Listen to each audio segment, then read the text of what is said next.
The Lord be with you. A reading from the Holy Gospel according to Matthew.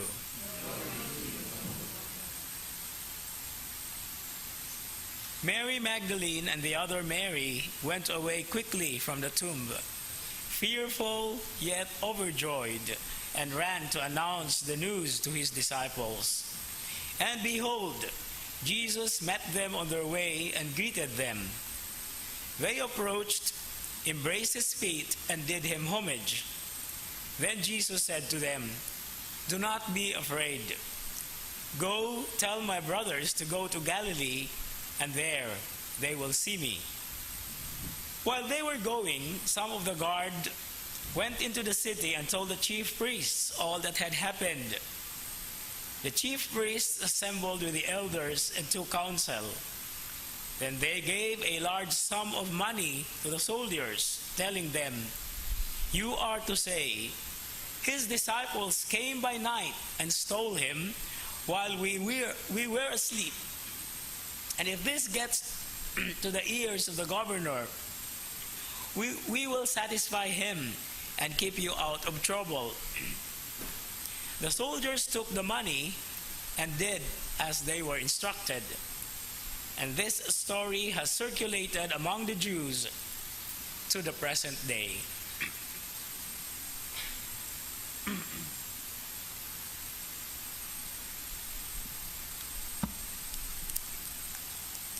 The Gospel of the Lord. Praise to you, Lord Jesus Christ.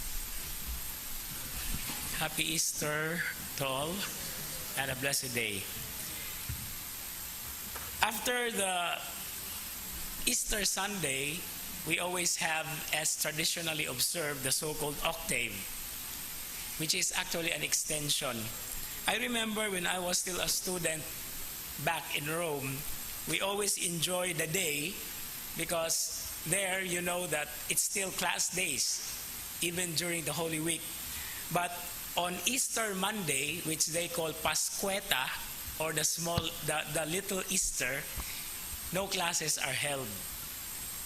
Now, what is the significance of this present extension of the great celebration is to actually make the very message sink deep down in our hearts.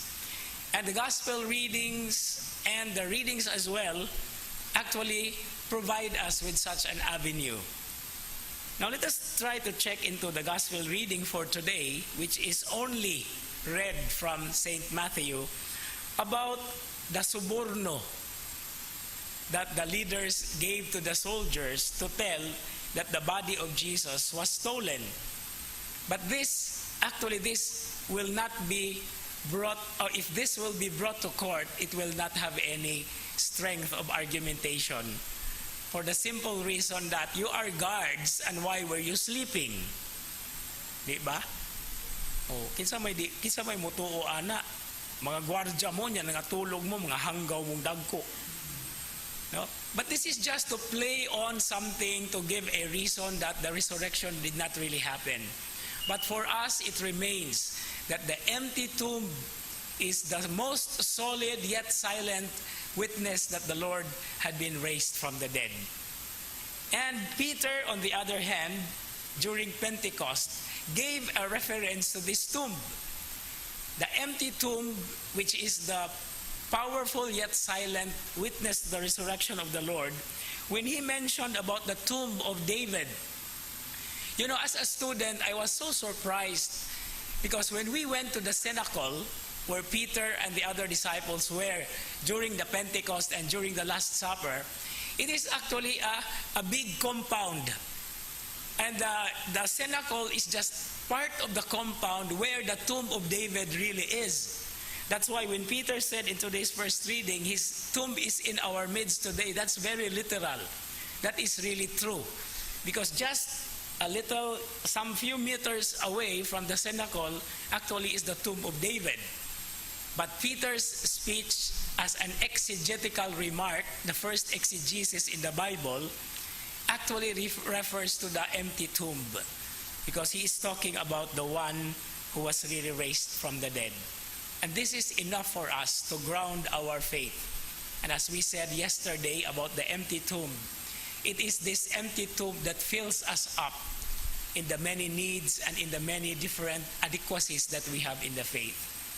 But we also are challenged to empty up ourselves so that as we become empty, He is ready to fill us up with His presence, with the graces that He constantly gives us, and with the many different beautiful things that even some people, unknown or known, do to us. And we thank God profusely for this. And this is basically what Easter Monday is, the octave of Easter. Amen.